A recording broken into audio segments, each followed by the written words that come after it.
Ayan. So guys, si mama ay meron siyang ganyan. So, may hoarding disorder siya. Si mama ko ay 60 something na. Yeah, senior na siya. Nagpe-pension na. Meron siyang ganitong condition.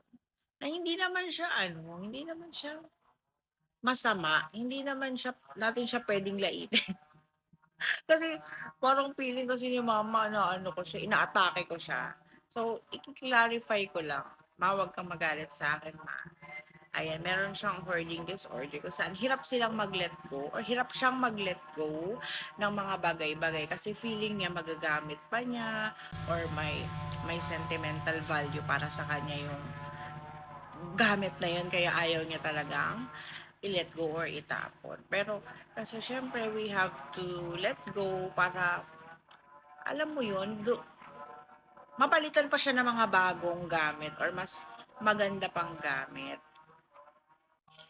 Tsaka para din magkaroon ng space pa sa bahay niya kasi yung bahay niya talaga mga mamshi ko is hindi na siya talaga um,